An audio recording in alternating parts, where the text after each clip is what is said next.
예. 인류 역사에 있어서 창세기 3장에서 아담의 불순종과 뒤이어서 노아의 홍수 때 또 인류의 하나님 앞에서의 큰 죄악이 있었지만 결정적으로 인간과 하나님과의 관계가 완전히 이제 벌어진 것은 바벨탑에서의 인간이 하나님을 배제한 채 우리의 이름을 드높이자, 그래서 하나님과 결별을 선언했던 그런 반역의 시기였습니다. 그때 이후로 인간은 자기 스스로의 힘으로 어떻게든 살아남기 위해서 온갖 수단 방법을 총동원했는데 그것이 최종 결과물이 현재 여러분과 제가 살고 있는 이 현대 문명입니다. 그런데 아무리 자연과학이 발달하고 기술이 발달했던 치더라도 과연 인류가 이제껏 해결하고자 했던 문제들이 단 하나라도 해결된 것이 있는가? 해결된 것도 있겠죠. 그러나 점점 새로운 문제들이 가중되어져서 이제 정말 어떻게 손 쓸 수 없는 그런 상황까지 오게 된 것 같습니다.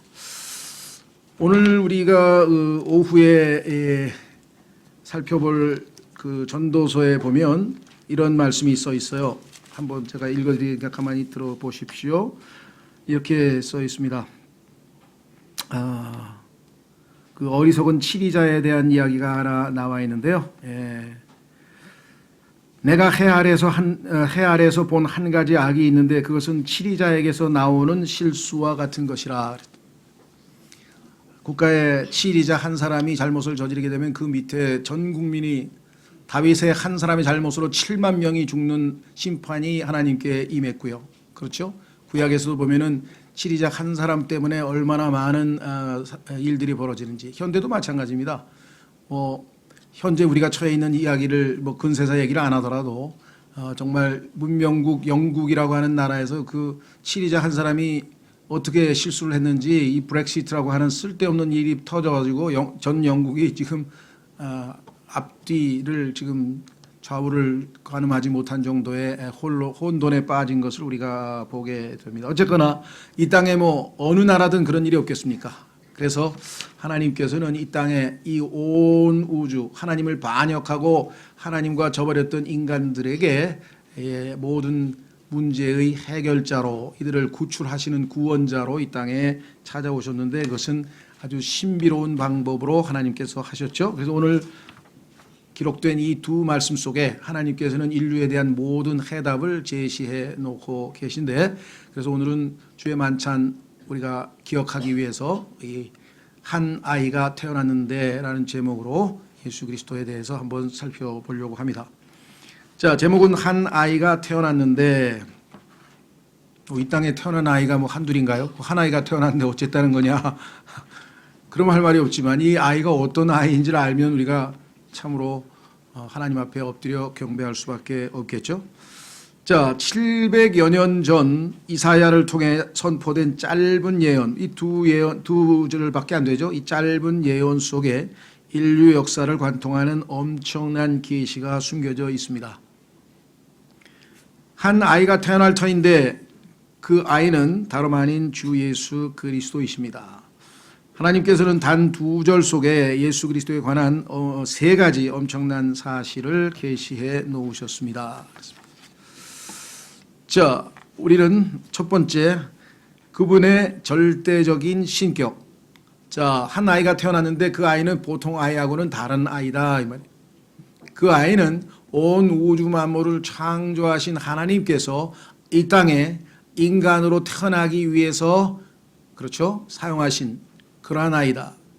자신이 인간으로서 이 땅에서 인간들에게 자신을 계시하시기 위해서 준비해 놓은, 그래서 한 몸을 준비해 놓으셨다라고 성경에 히브리서 10장에 말씀을 하셨죠. 그것도 한 여인의, 유대인 한 여인의 몸 안에 하나님께서 한 몸을 예비해 두시고 때가 참에 하나님의 아들이신 신격을 가지신 분께서 인간의 몸을 입고 이 땅에 오셔서 그 아이와 함께 어머니의 뱃속에서 9개월을 지내고 이 땅에 태어났습니다. 자, 그래서 이 한 아이가 우리에게 태어났고, 이것은 역사적인 사실이고 명백한 사실이고 유대 역사에 기록되어 있고 이 자체를 부인하는 사람은 없습니다. 그리고 그의 이름이 예수라는 이름을 가지고 있다는 것도 다 알고 있습니다. 다만 그 예수라고 하는 이름을 가지고 태어난 아이가 단순한 아이가 아니라 사실은 하나님의 아들이셨는데, 그분이 이 땅에 인간의 몸을 입고 나타나셨을 때 입고 그 몸을 입고 태어난 그런 아이였다. 그래서 옆에 한 아들을 우리에게 주셨는데 라는 기록이 나와 있습니다. 여러 번 말씀을 드렸습니다마는 이 한 구절 속에 가장 위대한 신비가 거기에 들어 있습니다. 자, 디모데전서 3장으로 가보겠습니다. 하나님께서 말씀하신 온 우주의 가장 위대한 신비는 무엇인가? 그것은 하나님께서 육신을 입고 나타나신 겁니다. 온 우주 만물을 창조하신 만유보다 크신 분께서 자그마한 한 인간의 몸 안에 들어가셔서 인간의 몸을 입고 이 지상에 나타나신 것이죠. 디모데전서 3장 16절. 디모데전서 3장 16절.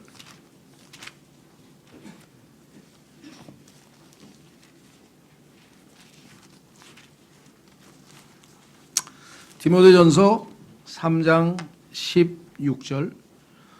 논쟁의 여지가 없이 하나님의 성품의 신비는 위대하도다 그랬습니다. 위대한데 논쟁의 여지가 없다, 너무나 확실하다, 이게 절대적으로 옳다 이 말이죠. 논쟁의 여지가 없이 하나님의 성품의 신비는 위대하도다. 그 신비가 무엇인가? 한 아이가 태어났는데 알고 보니 그 아이 속에는 하나님께서 주신 하나님의 아들이 그 안에 들어 계시더라. 그래서 뭐라고 표현했는가 하니, 하나님께서 육체 안에 나타나시고, 하나님께서 육체 안에 나타나신 사실, 이것이 온 우주에서 논쟁의 여지가 없는 위대한 신비라고 성경은 말씀을 했습니다. 이보다 더 위대한 신비가 있으면 여러분들이 아닙니다, 더 위대한 신비가 있습니다 하고 나타나셔서 한번 얘기를 해보세요. 온 우주 만물을 창조하신 만유보다 크신 분께서 한 아이의 몸에서 자라나시고 33년 반 동안 이 땅에서 인간의 모습으로 사셨는데 뭐라고 했는가 하니, 성령 안에서 의롭게 되시고, 33년 반 동안에 이 아이가 자라나서 한 인간으로서 살았는데 성령께서 그 빛으로, 예리한 빛으로 다 비추어서 예수 그리스도의 태어나는 순간부터 이 땅에서 죽는 순간까지 그의 모든 삶을 집요하게, 그렇게까지는 안 하셨겠지만 집요하다는 표현이 좀 그렇습니다만은 철저하게 다 관찰하시고 잘 살펴보았더니 그분은 단 하나도 하나님의 뜻을 어기거나, 단 하나도 유대인의 율법 613가지를 어겼거나, 단 하나도 하나님을 기쁘시게 하지 않는 일을 했거나, 단 하나도 옳지 않은 일을 했거나, 그것이 단 하나도 없는 완벽한 그러한 인간이었다. 그래서 여기에 나와 있어요. 성령 안에서 의롭게 되시고, 그래서 성령님께서도 그를 더 이상 지적할 수가 없어서 의롭다고 인정하실 수밖에 없었다. 만약에 여기서 예수님께서 단 한 번이라도 실패하셨다면 예수님은 우리를 위한 속죄 헌물이 될 수가 없습니다. 예수님도 자신이 지은 그 죄로, 그 죄값으로 죽을 수밖에 없죠. 이 땅에 있는 모든 위대한 성인과 우리가 볼 때에는 정말 넘나보지 못할 정도의 위대한 인물도 많지만 그들 모두는 다 허물이 있고 그들 모두는 다 죄가 있고 결국은 그들은 하나님 앞에 의롭다, 성령 안에서 의롭다 인정받지 못하고 모든 사람이 죄를 범하였으니 하나님의 영광에 이르지 못하더니, 단 한 사람도 예외가 없이 다 하나님 앞에 죄인으로 밝혀졌으나 단 한 분, 한 아기가 태어났는데 750년 전에 예언돼서 이 땅에 태어난 한 아기, 그 아이가 자라나서 33년 반을 이 땅에 살고 갔으나 성령께서 그를 의롭다고 인정하실 수밖에 없었고, 그래서 하나님께서는 그를, 죄인들을 대신해서 죄를 짊어지고 갈 수 있는 속죄 헌물로 받으실 수 있었다. 이것이 위대한 신비였다 이 말이죠. 그래서 의롭게 되시고 천사들에게 보이시고, 천사들에게 보여주셨어요. 자, 내 아들이 단 한 번의 죄를 짓지 아니하고 성령님 앞에서 의롭게 되어 내가 그를 모든 이 땅의 죄인들을 대신해서 속죄 헌물로 그를 받아들여도, 화해 헌물로 그를 받아들여도 될 만큼 너희가 인정할 수 있겠느냐. 수없이 많은 천사들도 거기에 단 한 번의 반론도 펼 수 없이 다 아멘, 주는 오롯입니다, 주의 뜻이 옳습니다 하고 인정할 수밖에 없었다. 그래서 천사들에게 보여주셨다. 이게 반대하는 사람, 내 아들이 죄인들을 대신해서 십자가에서 죽을 자격이 있다고 나는 인정해서 그의 속죄 헌물을 받아들이려고 하는데 이 일을 제기할 수 있는 자 얘기해봐라. 인간들은 말할 것도 없고 이 땅의 천사들조차도 반론을 제기할 수가 없었다. 온 우주에 단 한 사람도 반론을 제기할 수 없이 완전하신 분으로 오셨다. 그뿐만 아니라 이방인들에게 선포되시고 하나님께서 창세기 9장에서 반역을 저질렀던 모든 민족들을 전부 다 한쪽으로 제껴놓으시고 그 중에서 가장 적은 민족, 가장 형편없는 민족, 가장 무기력한 민족, 가장 보잘것없는 민족 하나를 택해서 하나님께서 자신의 백성으로 삼으셨는데 그 나머지 모든 이방인들에게도 이제 하나님께서 예수 그리스도를 통해서 기회를 주시기 위해서 자신의 백성 유대인뿐만 아니라 이제 그 유대인들의 메시아로 오신 예수 그리스도를 이방인들의 구원자로 제시하셨다. 그게 몇천 년 만입니까? 얼마나 오랜 세월입니까? 그래서 결국 이방인들에게 선포되셨습니다. 너희들의 구원자가 여기 오셨다. 너희들이 반역해서 그 하나님의 진노를 일으켰는데 그 하나님께서 자신의 모든 진노를 자신의 아들에게 쏟아 부으시고 그 아들이 속죄 헌물로 드려지시고 하나님께서는 이제 너희를 그 아들을 받아들이는 그 아들을 인정하고 아들을 믿고 아들을 받아들이는 자에 한해서 하나님의 아들들로 삼기로 하셨다. 그래서 이방인들에게 예수 그리스도는 선포되셨고 세상들에게 믿기시고 그런데 그 가운데 그 세상 사람 그 구원받지 못한 죄인들 그 세상 사람들 중에서 예수님을 믿은 사람이 나타났다. 여러분 생각 어떠세요? 여러분이 예수님을 믿었다는 게 기적 아닙니까? 그게 한동안은 도무지 믿기질 않았어요. 근데 어느 한순간 믿어졌어. 믿고 싶습니다 했더니 진짜 믿어졌어. 그렇죠? 예. 그 성령께서 우리를 인도하셔서 그분 앞에 철저하게 죄인인 것을 인정하고 세상에서 믿기시고 드디어 그분은 자신의 뜻을 다 관철하시고 영광 속으로 올려져서 영접을 받으셨느니라. 그래서 예수님께서 요한복음 17장에서 I have finished. 아버지께서 나에게 하라고 한 이 일을 다 끝마쳤습니다. 이제 나를 아버지의 약속대로 영광스럽게 영화롭게 하여 주옵소서라고 하는 기도와 함께 예수님께서는 여기에 말씀하신 대로 영광 속으로 올려져서 영접을 받으셨다고 성경에 기록되어 있습니다. 그러니 이 예수 그리스도는 절대적인 신격을 지니신 하나님이시라고 하는 사실이 이사야서 9장에 나와 있습니다. 아들은 태어난 게 아닙니다. 아들은 영원 전부터 하나님의 아들로서 계셨던 절대적인 창조자여 절대적인 지존이었습니다. 그러나 그분이 인간의 몸을 입고 오셨죠. 그래서 여기서는 아들을 태어났다고 하지 않고 아들은 주셨다 그랬어요. 하나님께서 세상을 이처럼 사랑하사 독생하신 아들을 주셨다고 요한복음 3장 16절에 말씀하신 것처럼 아들은 하나님께서 죄인들에게 주신 선물이지 아들이 태어난 게 아닙니다. 아들이 사용할, 아들이 입고 태어날 그 육체, 그 몸, 아기가 태어났을 뿐이죠. 그렇죠? 이 한 단어 속에 동시에 하나님이시며 동시에 인간인 한 아기가 태어난 이 놀라운 경건의 신비, 이 신비로움, 이것이 하나님께서 이 땅에 있는 모든 죄인들에게 제시하시는 해결책입니다. 내가 너희 모두를 사랑하노라. God so loved the world. 하나님이 세상을 이처럼 사랑하사 그래서 자신의 아들을 내어주시기까지 사랑하셨다. 그래서 더 이상 하나님의 사랑에 대해서 그 어떤 이 땅의 인간도 의심을 품을 필요가 없다. 로마서 5장 8절로 가겠습니다. 로마서 5장 8절에 이 땅에 있는 그 어떤 인간도 하나님의 사랑에 대해서 절대로 의심할 수 없습니다. 십자가가 있는 한, 십자가의 모습을 보는 한. 로마서 5장 8절.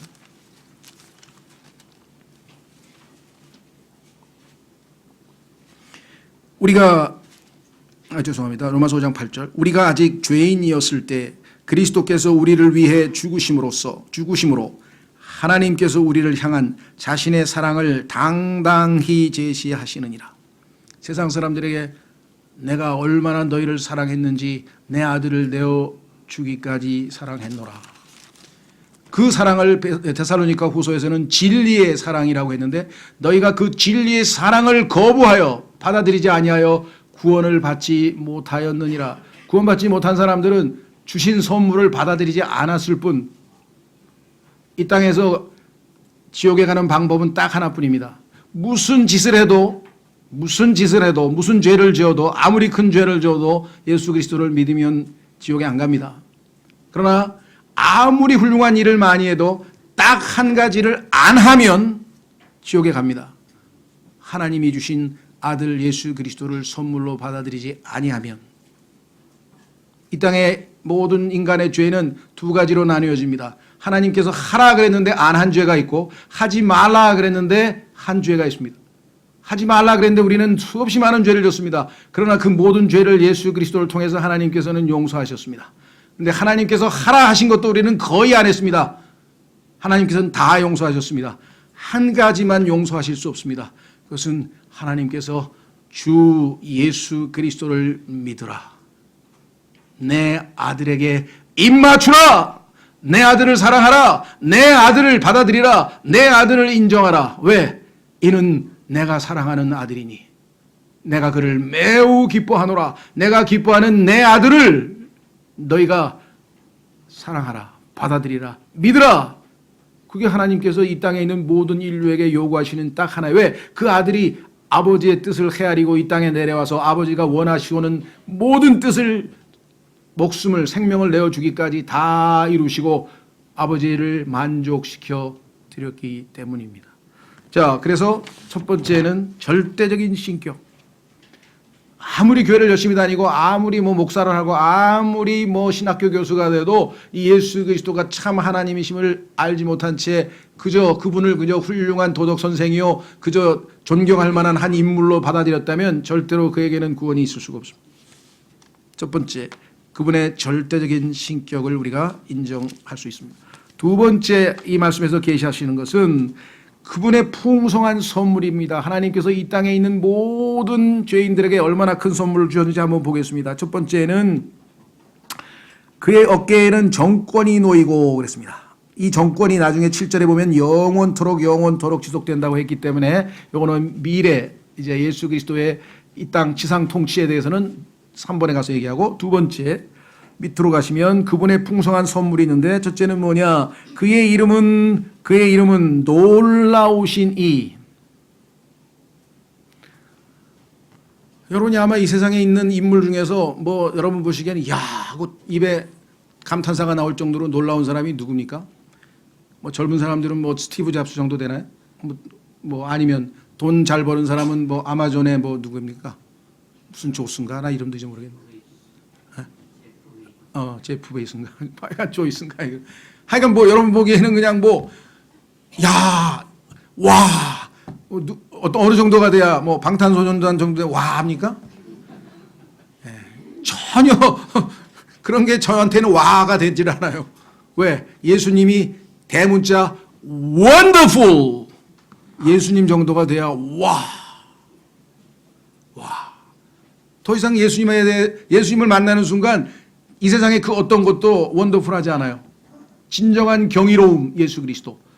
레비 제커라이스라고 하는 인도 출신의 유명한 복음 전도자가 있고 훌륭한 선교사가 있는데 그분이 우리나라에도 얼마 전에 왔었는데 쓴 좋은 책들이 굉장히 많아요.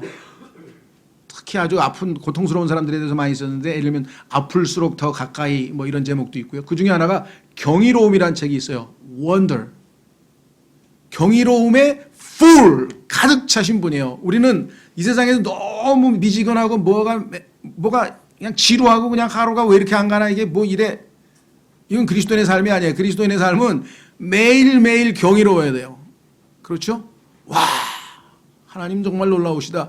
이 지구가 얼마나 큰데 이거를 이렇게까지 그냥 온도를 높였다 낮췄다 솜씨가 보통이 아니죠. 그렇죠? 까불어 그러면 건돌 조금 높여주고 아이 추워요 그러면 얼마나 하여간 이 세상에 있는 모든 것은 지금 하나님의 솜씨로 이루어지죠. 그죠? 그리스도인은 날마다 wonder, 경이로움에 사로잡혀서 살아야지 그것이 없는 게 신앙생활이냐. 뭐가 맹숭맹숭하고 뭐 아무것도 느낌도 없고 감각도 없고 기쁨도 없고 감정도 없고. 아니 지금 여러분이 아침에 일어나서 깬 것이 하나님께서 여러분의 호흡을 유지시키셔서 일어난 거예요. 오늘 해가 뜬 것이 하나님이 오늘 뜰 거라고 약속해서 창세기 9장에 약속해놔서 뜬 거예요. 우연히 이루어지는 일이 다 하나도 없어요. 참새 한 마리도.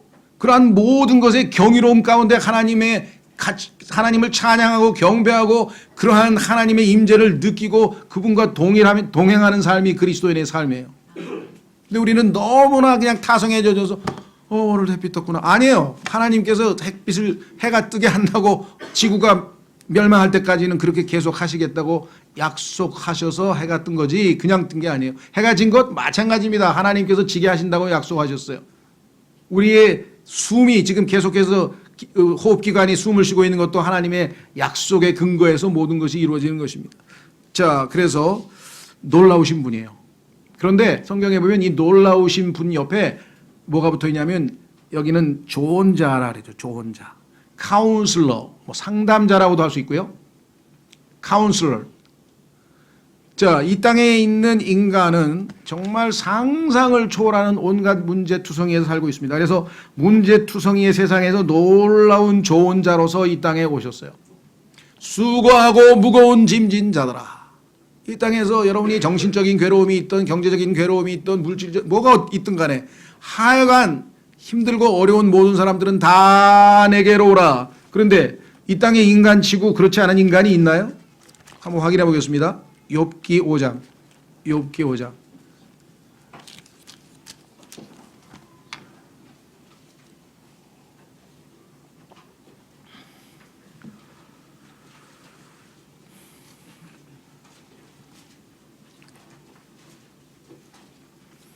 (7절) 욥기 5장 7절에 보실까요?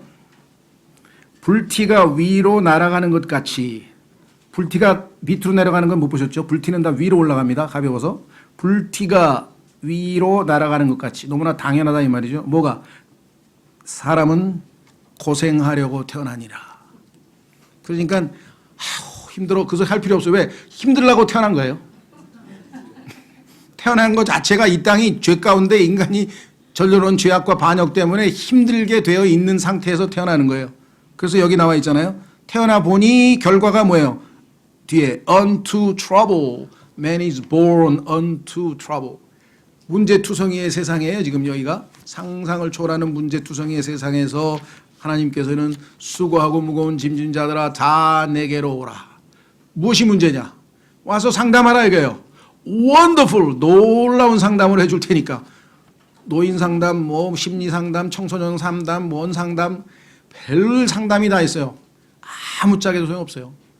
상담자가 상담을 필요로 하는 사람이야. 정신과 가면 정신과 의사가 정신 상담을 받아야 돼. 그게 지금 현재 우리가 살고 있는 이 정말 현 세상의 주소입니다. 예수 그리스도 앞에 나아가면 놀라운 상담을 받을 수가 있습니다. 그분은 성경에 보니까 요한복음 2장에 사람 속에 무엇이 들어있는지를 알고 계신대요. 여러분이 가면 말도 할 필요가 없어. 예수님은 왜? 여러분 속에 뭔 생각을 가지고 왔는지 다 알아. 무슨 문제를 가지고 왔는지 다 알아. 무슨 꿍꿍이 속을 꾸는지도 다 알아. 왜 왔는지도 다 알아. 처음부터 모든 걸 다 알아. 그래서 그분 앞에는 숨길 게 없어요. 벌거벗은 듯이 다 드러나는 거예요. 벌거벗은 듯이. 그렇죠? 히브리서 4장. 히브리서 4장.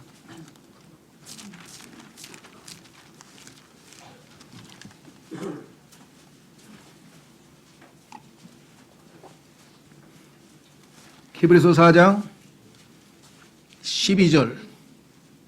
히브리서 4장 12절. 그럼 예수님이 어디 계셔요? 내가 상담 좀 하러 가고 싶은데 어디 계신지를 알아야지 가지. 이런 분이 또 있어요. 예수님은 기록된 말씀 속에 계세요. 그래서 여기 보니까 말씀이 의인화되어 있잖아요. 여러분이 들고 다니는 성경 속에 예수님께서 항상 계세요.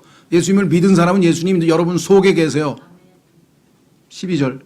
하나님의 말씀은 살아있고 권능이 있으며 양날 달린 어떤 검보다도 예리하여 혼과 영과 및 관절과 골수를 찔러 둘로 나누기까지 하고 또 마음의 생각과 의도를 분별하는 분이시니. 말씀이 분이에요. 예수님의 이름이 말씀이에요. 말씀이 인격이에요. 분별해요. 그래서 어떻게 해요? 13절. 그분의 눈앞에서, 말씀 앞에서, 눈앞에서 드러나지 아니하는 창조물이 하나도 없이 모든 것이 우리와 상관하시는 그분의 눈에 벌거벗은 채 드러나 있느니라. 환부를 정확하게 절개해서 완전히 드러낸 다음에 가장 중요한 것부터 치료해. 뭐? 죄. 너의 모든 지금 겪고 있는 수십 가지의 문제의 원인은 네가 죄인이기 때문이다. 신분부터 요즘 말로 하면 세탁. 신분 세탁을 해야 돼. 내가 지금 죄인인 이상 100치료를 다 해도 소용없어. 결국은 죄인이라고 하는 그 신분이 갖는 원초적인 그 문제 때문에 모든 문제가 해결이 안 돼. 따라서 네가 다시 태어나야 된다. 내가 주는 생명을 받겠느냐? 그 첫 번째 상담이에요. 거기서부터 모든 문제가 풀려가기 시작하는 거예요, 지금. 자, 그래서 뭐 문제투성이의 세상에서 놀라운 조언자, 놀라운 상담자로 오신 분이 하나님이 주신 선물. 두 번째, 자그마한 세상에서 강하신 하나님. 이 땅이 얼마나 조그맣고 이 땅에 있는 인간들은 얼마나 나약하고 얼마나 미약한지 6,000년 인류 역사 중에서 감기 바이러스를 아직도 퇴치하고 못하고 있습니다. 아직도 감기를 못 고쳤어요. 첨단 과학으로, 우주과학으로 아무리 해도 감기 아직도 안 없어졌어요. 인간의 두뇌의 한계죠. 자, 시편 8편으로 가겠습니다. 따라서 이 땅에는 강력한 지도자가 필요합니다.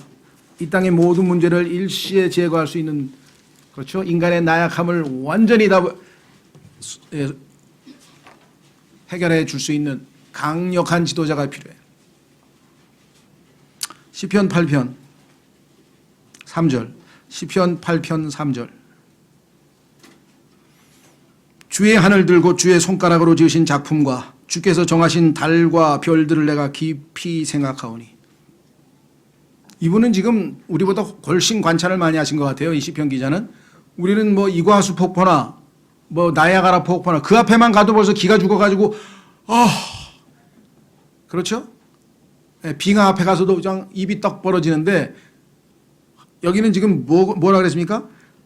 주의 손가락으로 지으신 작품과 주께서 정하신 달과 별들. 차원이 우주적으로 갔네요. 깊이 생각하오니 그 어마어마한 광대함, 무한 광대함, infinite immensity, 너무 무한 광대해서 상상을 할 수 없는 그러한 무한한 그 어마어마하게 크신 하나님께서 사람이 무엇이기에, 이 2m도 안 되는 이 조그만 인간이 무엇이기에, 이 나약한 인간이, 이 자그마한 인간이 무엇이기에 주께서 그를 생각 속에 깊이 두시나이까. 왜 이 미물인 인간에 대해서 그렇게 관심이 많으십니까? 얼마나 경이로워요. 여러분 어떠세요? 온 우주 만물의 그 크기를 한번 생각해 보세요. 그런데 그 어마어마한 것을 창조하신 분이 왜 우리 같은 인간에 대해서 그렇게 관심이 많으냐? 왜 그런지 아세요? 우리 인간을 통해서 하나님께서 기쁨을 얻기 위해서 창조했기 때문에요. 자신의 형상대로 창조했기 때문이라고 써있죠. 사람의 아들이 무엇이기에 주께서 그를 찾아오시나이까. 2000년 전에 아예 이 땅에 이 누추한 곳에 저 셋째 하늘의 가장 영광스러운 곳에서 가장 누추한 곳으로 말구유까지에서 태어나시면서까지 인간을 찾아오신다. 이 경이로움을 생각해 보셨습니까? 그 하나님의 마음을 헤아려 보셨습니까? 자, 그래서 이 자그마한 세상에서 강하신 하나님께서 이 땅의 모든 것들을 다 해결할 수 있습니다. 신뢰할 수 있는 분이에요. 그분은 이 땅에 있는 자연현상들 다 통치하셨습니다. 기적, 이적, 셀 수도 없이, 요한복음에 보면은 셀 수도 없이 많은 기적, 이적을 베풀었는데 여러분들이 믿고 영원한 생명을 얻게 하기 위해서 내가 요한복음에 7가지만 기록했다라고 요한이 이야기를 했습니다. 그렇죠? 죽은 자에게 일어나라 나사로야 하신 적도 있고요. 폭풍우가 치는 바다에서 잠잠하라 명하신 적도 있고요. 그렇죠? 그분이 물 위를 산책하듯이 걸으시기도 하시고요. 물을 포도즙으로 만드시기도 하시고요.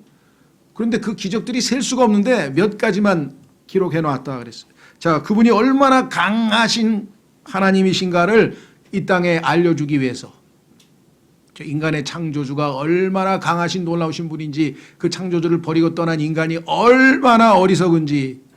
그렇죠? 세 번째, 일시적인 세상에서 미래의 아버지가 되심. 오늘 예수님의 타이틀 중에서 가장 신비로운 것은요, 예수님이 분명히 아들을 주셨다 그랬는데 그 아들이 왜 또 갑자기 아버지가 됐을까요? 그럼 모르죠. 우리는 성경에 써 있으니까 믿어야죠. 그렇죠? 방법이 없어요. 아니 아들인데 갑자기 영존하는 아버지라는 이름을 갖고 있어요. 자, 히브리서에 가면 약간의 단서를 얻을 수가 있는데, 히브리서 뭐 찾으면 더 있지만 일단 한 구절만 보겠습니다. 오늘 초점은 따지려고 하는 게 아니라 그냥 우리는 믿고 받아들이는 거죠. 히브리서 2장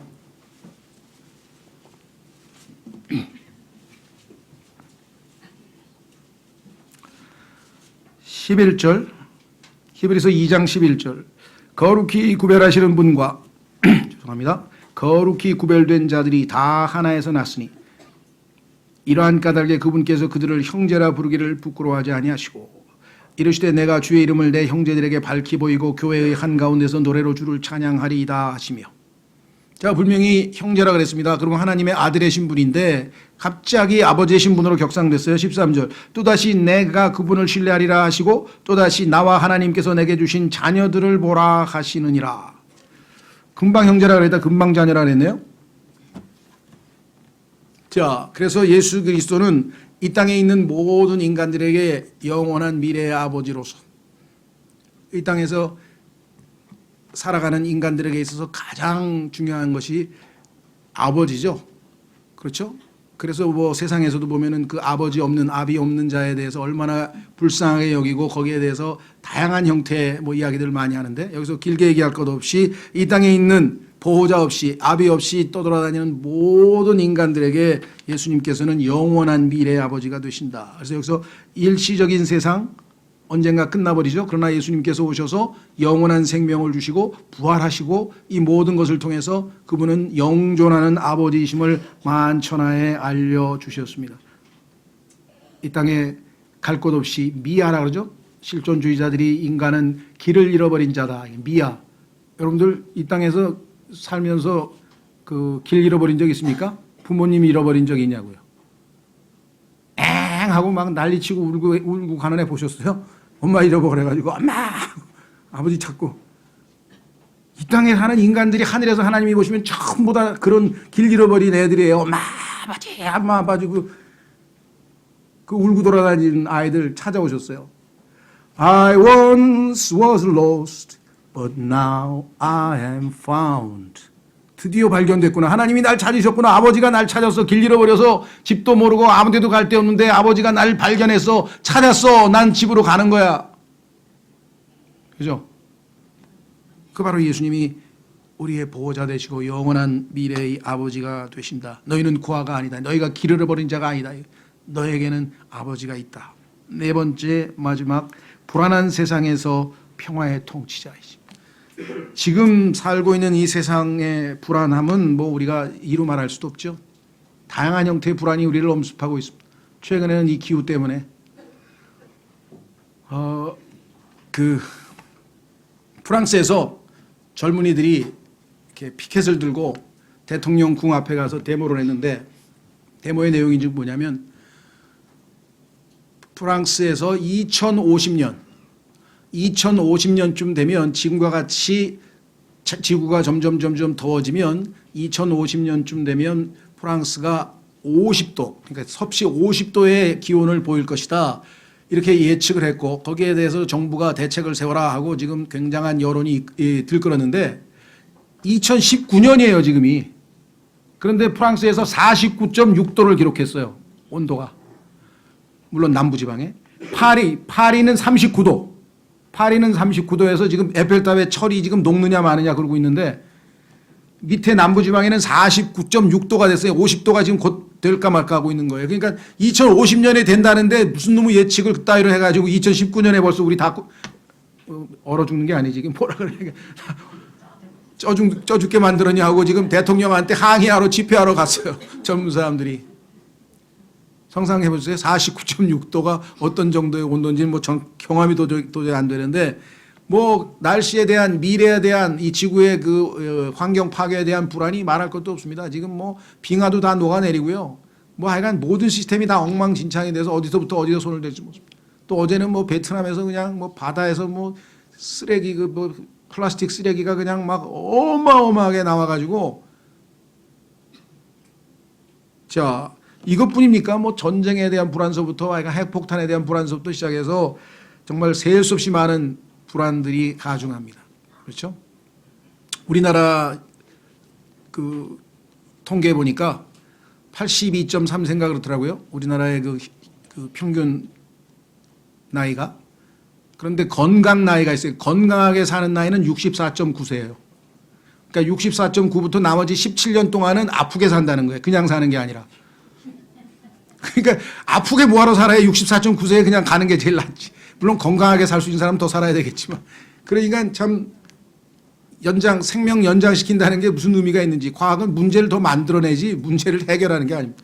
자, 그래서 온갖 불안으로 가중되어 있는 이 세상에서 예수 그리스도께서 찾아오셔서 평강의 통치자로 오셨죠. 자, 그래서 먼저 하나님과 화평, 예수 그리스도를 믿음으로 의롭게 되어 하나님과 화평을 누리는도다. 내가 나의 평안을 너희에게 주노니 너희는 불안해하지 말라. 너희는 너희에게 평강이 있을지어다. 그래서 예수 그리스도는 이 불안한 세상에서 유일하게 우리가 평안을 유지할 수 있는 분입니다. 우리의 생각이 그 주님께 머물러 있을 때에는 완전한 평강으로 답하신다라고 말씀하셨어요. 자, 이사야서 26장 3절. 아무리 불안한 세상에서도 그 어떠한 문제가 있더라도 우리는 완전한 평화를 유지하며 살아갈 수 있는 비결이 있습니다. 빌립보서 4장에 모든 염려를 다 그만두고 그분께 아뢰일 때 우리의 마음과 생각을 지키시는 분이시라고 약속이 구체적으로 되어 있고요. 구약에서도 그분은 아주 간단한 해결책 하나로 우리에게 완전한 평강을 주시겠다. 이사야서 26장 3절. 주께서는 생각을 주께 고정시킨 자를 완전한 평강으로 지키시리니 이는 그가 주를 신뢰하기 때문이니이다. 그렇죠? 그 어떤 상황에서도 여러분과 저의 생각이 주님께만 머물러 있다면 주님은 그분을 신뢰하는 자에게 완전한 평강으로 약속을 해 주셨습니다. 자, 그래서 이제 마지막 이 땅에서의 모든 문제들을 해결하기 위해서 하나님께서 주신 유일한 대안, 유일한 해결책 예수 그리스도. 모든 문제를 해결하시기 위해서 이 땅에 예수 그리스도를 받아들이는 죄인 모든 사람들에게 주신 하나님의 선물, 하나님의 아들이신 예수 그리스도입니다. 자, 그분은 이제 마지막 인간의 가장 원초적인 갈망, 그것은 영원히 사는 겁니다. 자, 그래서 이사야서 9장 마지막 절로 가겠습니다. 7절. 6절의 끝부분에 평화의 통치자가 될 것이다 그랬죠? 평화의 통치자가 될 것이다. 자, 아까 6절 앞부분에서 그의 어깨에는 정권이 놓여 있고, 이 정권이란 말이 우리 요즘에는 정부라고 번역을 하죠. government, 권력 또는 정권 또는 뭐 정부. 그분의 어깨 위에 놓여 있다 그랬어요. 지금 이 땅을 다스리는 모든 통치자들은 믿을 수가 없어요. 책임을 안 지잖아요. 이 어깨란 말은 책임을 진다 이 말이죠. 그래서 보통 뭐 장관으로 임명되면 어깨가 무거우시겠어요. 또 우리가 이 옛날에 왕이 기사들에게 어떤 특별한 임무를 맡기면서 어디에 파송할 때 보면은 무릎을 딱 꿇고 자기 왕이 사용하는 칼을 딱 들고 양쪽에 어깨를 탁탁 치면서 떠나보내죠. 이 온 우주의 모든 책임을 하나님의 아들이신 예수 그리스도 위에 올려놓으시고 그분이 통치하시는 그와 같은 세상을 우리에게 주셨다. 그 태평성대인데요. 예수 그리스도께서 지상에 오셔서 이 땅에 치리하실 때까지는 일단 이 지상에 예수 그리스도를 믿고 구원받은 사람들은 영적인 통치, 하나님의 왕국, 먹는 것과 마시는 것은 나중 주님 오실 때고 지금 이 땅에서의 통치는 성령 안에서 의와 화평과 기쁨이라고 하는 그 통치를 믿는 성도들 안에서 이루시죠. 그러나 그분께서는 이제 이 땅에 직접 통치하셔서 온 땅에서 이제 영원한 정부를 이끄시게 될 것입니다. 그래서 여기 지금 그의 어깨에는 정권이 놓이는데 7절 그의 정권과 화평의 번창함이 그 정권이 놓이는데 그 정권은 6절 끝에 평화의 통치자죠. 평화의 통치자가 통치하는 그런 새로운 정권인데 그 정권과 화평의 번창함이 끝이 없으며, 이때 끝은 공간적인 개념입니다. 시간적인 개념은 뒤에 나와요. 그가 다윗의 왕좌와 그의 왕국 위에 군림하여 그것을 정비하고, 자, 정비한다는 말은 아시겠죠? 이 땅의 모든 것이 다 망가져 버렸습니다. 그래서 그것을 다 바로잡고 다 정비해서 다 굳건하게 이제 새 출발하는 거죠. 그 다음에 어떻게 했습니까? 이제로부터 영원토록 판단의 공의와 정의로 그것을 굳게 세우리라. 의로운 정부, 의로운 통치가 이루어질 것이다. 만군의 주의 열심히 이것을 이루리라. 자, 여기 보면 영원토록이란 말은 시간 개념이고 앞부분에 나와 있는 끝이 없다는 것은 공간 개념입니다. 이 땅에 있는 우주 천문학을 전공하는 전문가들이 우주는 끝없이 팽창하고 있다. 맞는 말입니다. 성경에서 하나님께서 끝이 없다 그랬으니까 계속해서 얼마만큼 팽창할지 모르죠, 우리는. 주의 왕국은 공간적으로나 시간적으로나 끝이 없는 영원한 정권으로 여기 나와 있는 것처럼 의의 통치가 있죠. 그 다음에 화평의 통치가 있죠. 그래서 정의와 평화가 강물처럼 흐르는 약속, 예수님의 예언대로, 구약의 예언대로 그와 같은 태평성대가 영원토록 이루어질 날이 올 것입니다. 그렇죠. 그런데 놀라운 사실은 그곳에서 그분만 통치하는 것이 아니라 그분의 종들도 영원토록 통치할 것이다. 여러분과 제가 통치자로서 이 땅에서 살게 될 미래가 약속되어져 있습니다. 확인하고 마치겠습니다. 계시록 22장. 계시록 22장.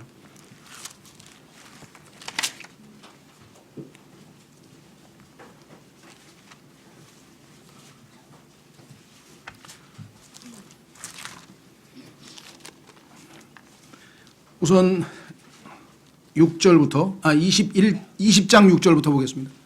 20장 6절에 이 지상에 오시는 예수님과 함께 우선 1000년 동안 통치하고, 우선은 20장 6절 첫째 부활에 참여하는 자는 복이 있고 거룩하도다. 둘째 사망이 그들을 다스릴 권능을 갖지 못하고 도리어 그들이 하나님과 그리스도의 제사장이 되어 1000년 동안 그분과 함께 통치하리로다. 1000년 동안 통치가 끝나면 끝인가? 아닙니다. 이제부터 시작입니다. 영원의 통치. 22장 1절, 계시록 22장 1절. 또 그가 하나님과 어린 양의 왕좌로부터 흘러나오는 수정같이 맑은 생명수의 정결한 강을 내게 보여주리라.